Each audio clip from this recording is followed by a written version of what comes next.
Урматтуу достор, барыңыздарга салам. Биздин Ген Channel 7 каналына катталып, бардык көрсөтүүлөрдү биринчилерден болуп көрүңүздөр. Биздин каналыбызда жалаң гана автордук эмгектер. Барыңыздарга көңүлдүү эс алуу каалайбыз. Чоң рахмат.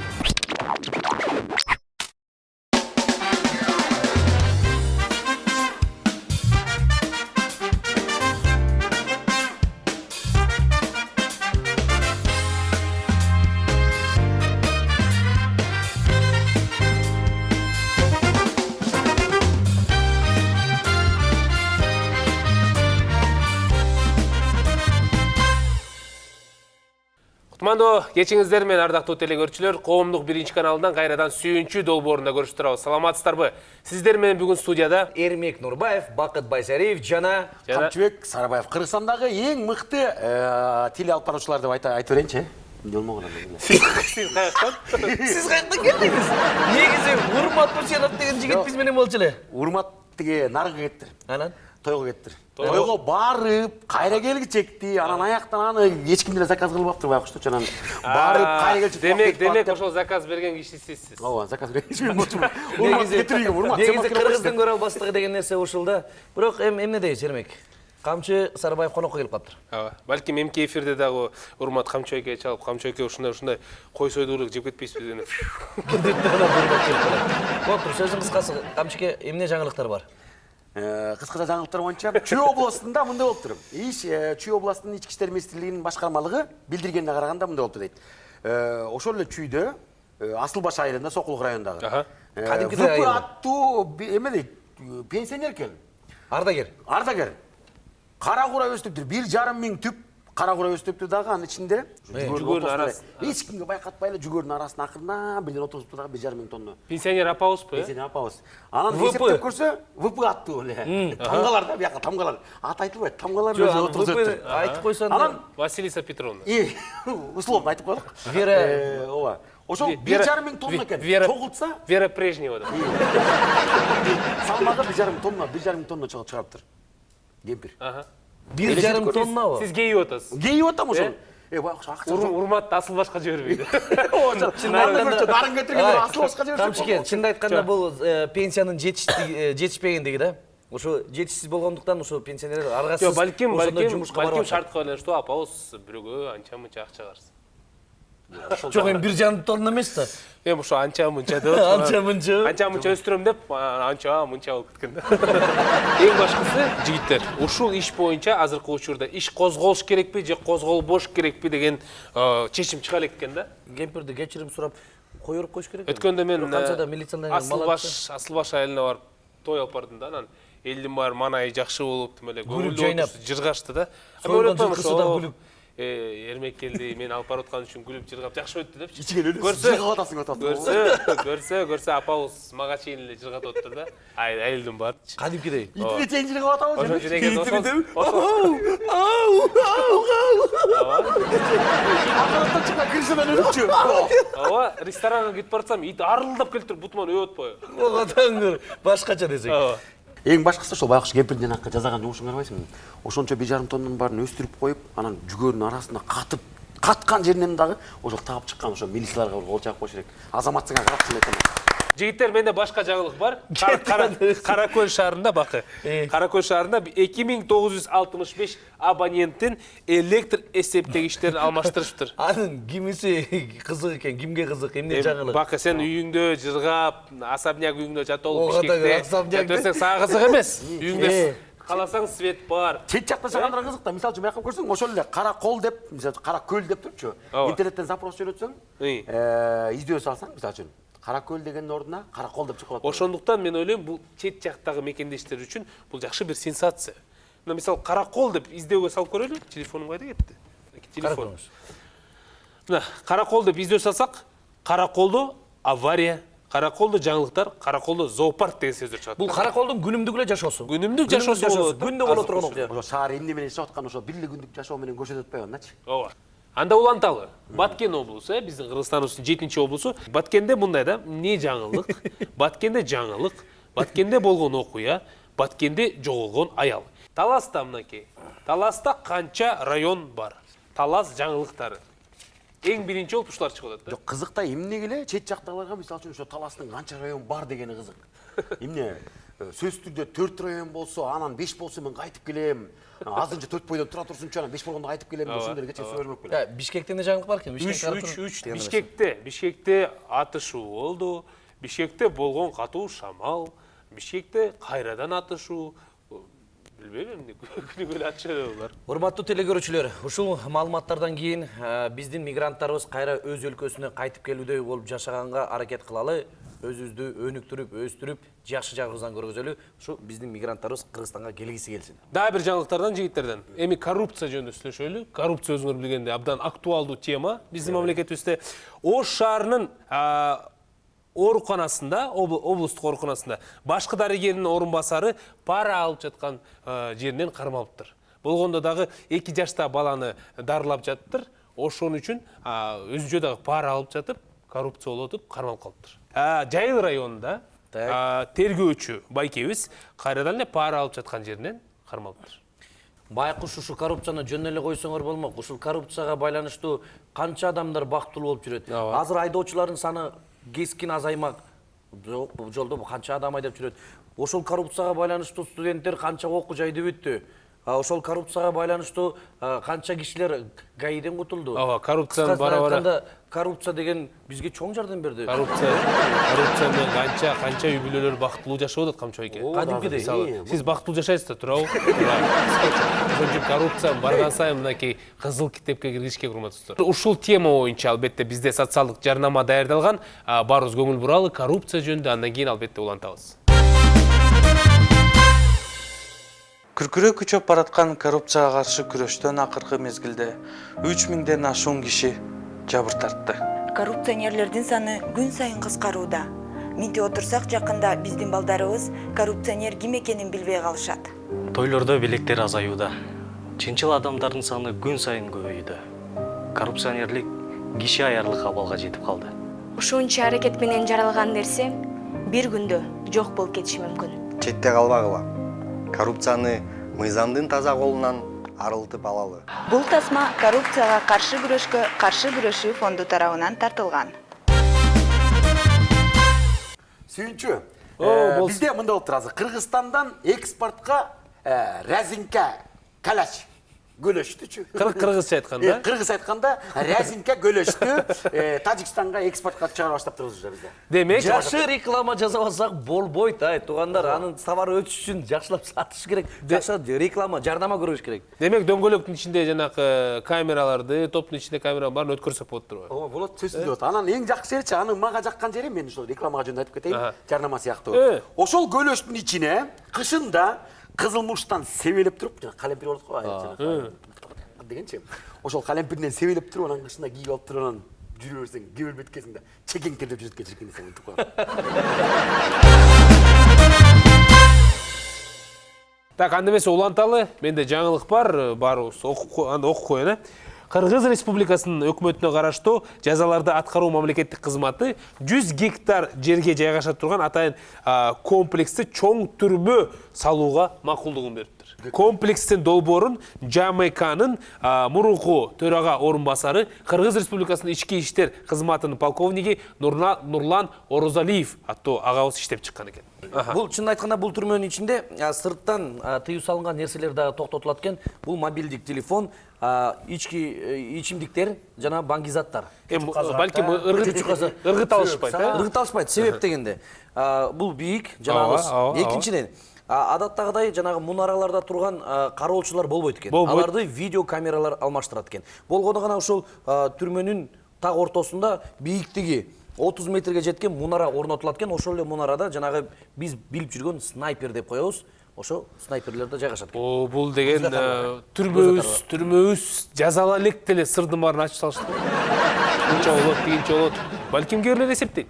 Бул так, мындай кылсам тигиндей. Супер түрмө өзүнчө деп. Жок, жанакы сериалдар чыкпады беле тасмаларда, жанакы Побег деген тасмалар чыкпады ошондо. Канча сантиметр, канча бийиктикте, каяктан, эмне болуп жайгашкан, топурактын асты нымдуулугу, шагылбы, топуракпы, ушунун баардыгын эсептеп. Эң негизгиси бир суроо. Жөн эле коюн. Билгендер азыр жазып атат азыр. Ошонун баарын эсептеп турайын, жөн эле коюнчу. Элме, Бул түрмө балыкчы шаарынын батыш тарабында көк мойнок айыл өкмөтүнүн жеринде курууну сунуштап жатыштыр. Супер түрмө деп койсок болот муну. Болгондо да ысык көлү салынгандыктан муну супер курорт түрмө.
Саламатсыздарбы, урматтуу телегөрүүчүлөр, атайын репортаж менен мен Элнура Ташпаева СУ-ЫЙ-ÜН-Ч-Ү теледолбоорунда биздин жарандардын кыргыз тилинин грамматикасын канчалык деңгээлде жакшы билерин чогуу текшерип көрөлү. Сүйүнчү деген кантип жазылат?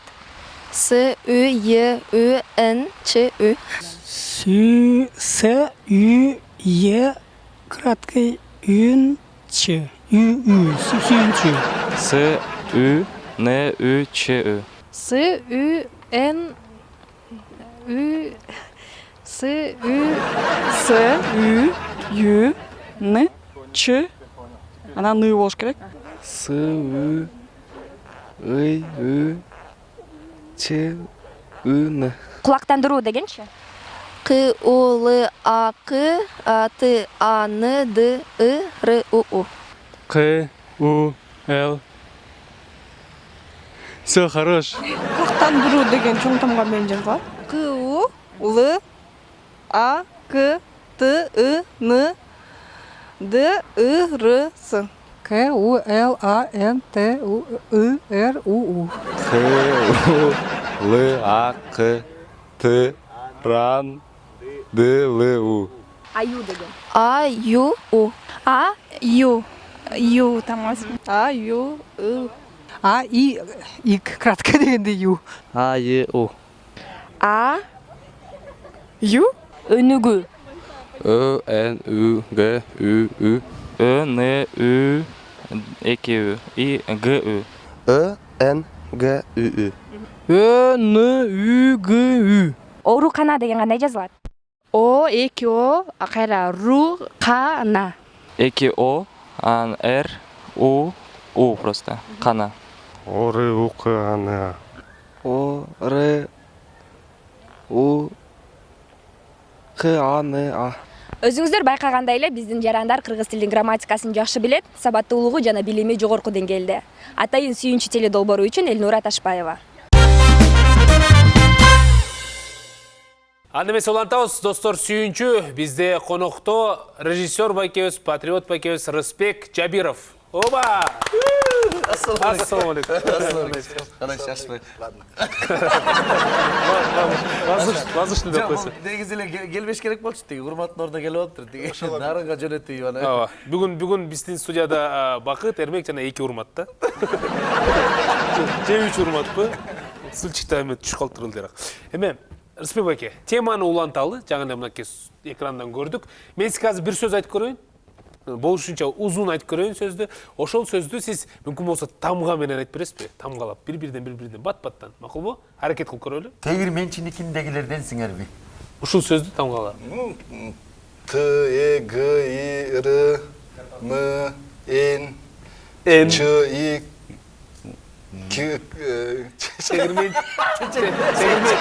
Тегирмен чиштештирилген болуп кетти. Эң негизгиси тегирменчилердиктеринкин түшүндүк. Эң башкысы Рысбек байкебиздин алфавитинде ен деген тамгасы бар экен да. Тегирмен Ен Чил.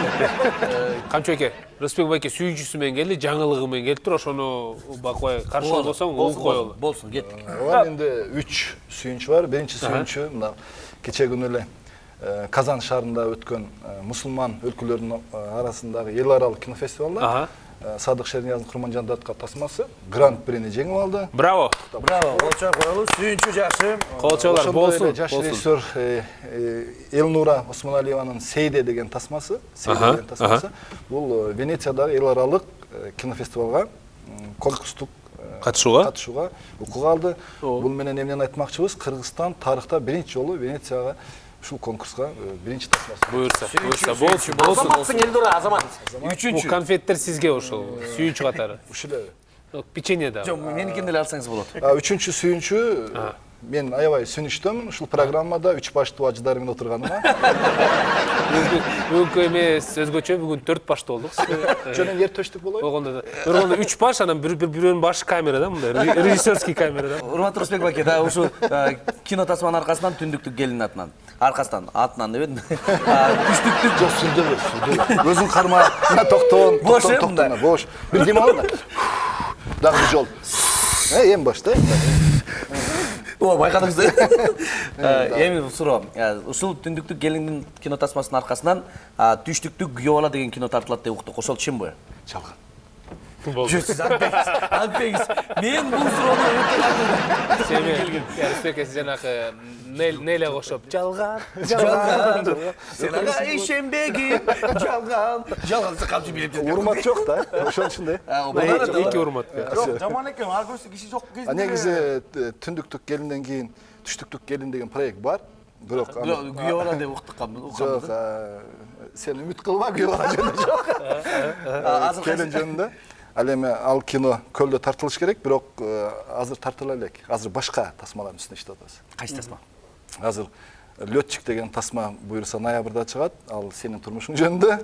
Лётчикке мен эмне тиешим бар болду экен. Мен алып барып чалып кетүүчү шоу менен тамада анча мынча теле. Жок, сүйкүмдүү жигит жөнүндө да. Көз тип Сен эми Бакыт, ал получуусун эми тасманы көргөндөн кийин алып учуучу болосуң. Лётчик эмес, да лётчик да. Алып учуп кетүүчү. Ал эми экинчи тасма мал доктор деген бул камчынын турмушу. Бул сиз жөнүндө экен. Бул кайсы сөзү? Малыбы же доктор? Малыбы же доктор? Кеч келгенге чейин бирөөсү, кеч келгенде экинчиси. Тойго чейин. Орыстан сөз бар го. Тойдун башталышында имам, той бүткөндөн кийин Иван болуп калган. Ошо тойго чейин доктор. Тойдон кийин Интерди салып алгандан кийин мал доктор.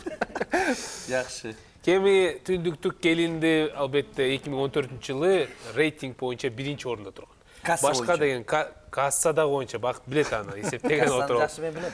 Бакыт канча иштеди бухгалтерияда? Күндүзгү учурда. Бухгалтерияда. Ошол келиндин тагдыры эмне болду азыр? Үмүт күтпө, ал бала чакалуу болуп калды. Эмне дейбиз, барган жерден бак айтып, бактылуу болуп ошол жактан суусун ичип, суудай сеңип таштай батып, ыймандуу эле болуп, ырдыңырдап. Бойдокчулуктун артык Балким бойдокчулуктун артык айрылган пока. Сценарий бышса, демек анда бул экинчи бөлүк катары кетпейт. Экинчи бөлүк катары кетпейт, жөн өзүнчө тасмалып. Демек экинчи бөлүктөр башка кинолордуку сценарий бышпай калыптыр.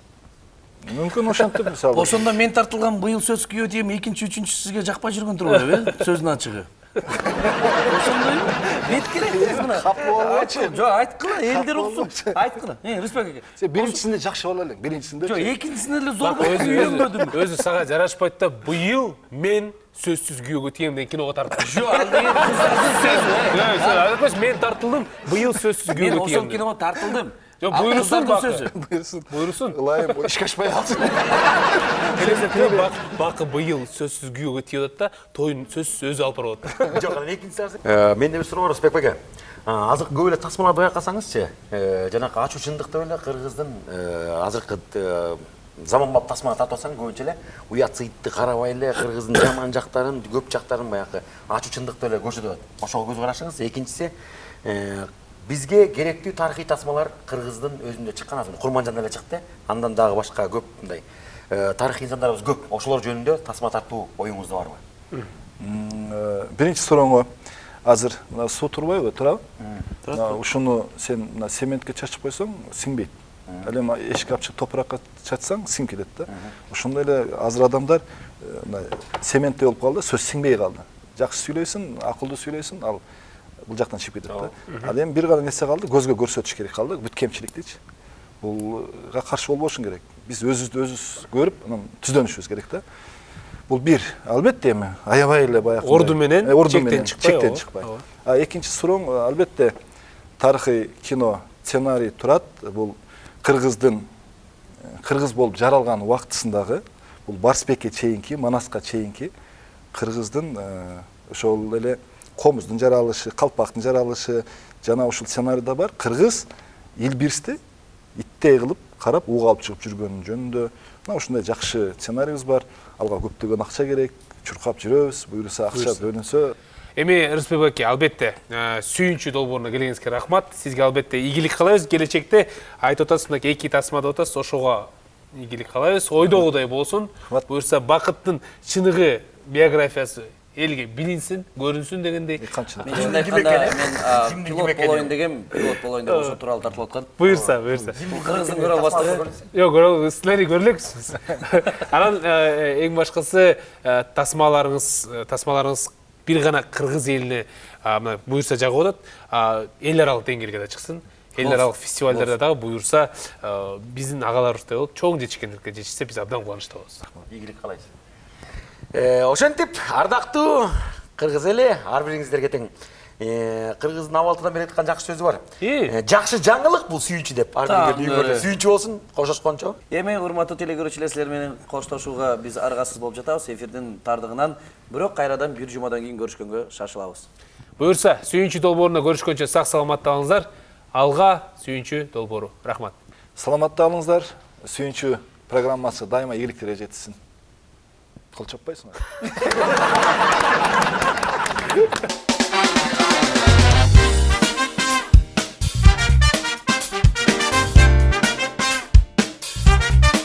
Бизде ушундай, бул Минскте өттүр. Бизде бар ушундай конкурс, миссис. Ооба, бактан утуп кетип анан чакка кеткен. Көрдүңүзбү? Мен Минсктин акценти. Түштүк Минск да. Баарыбыз ошентип келгенбиз. Көрүп кетебиз азыр, көрүп кетебиз. Бактан баары тең ушундай алып утуп, ошондой миссис. Жок, бактан утуп анан кийин. Бактан сөзөң миссисти аласың да. Жок.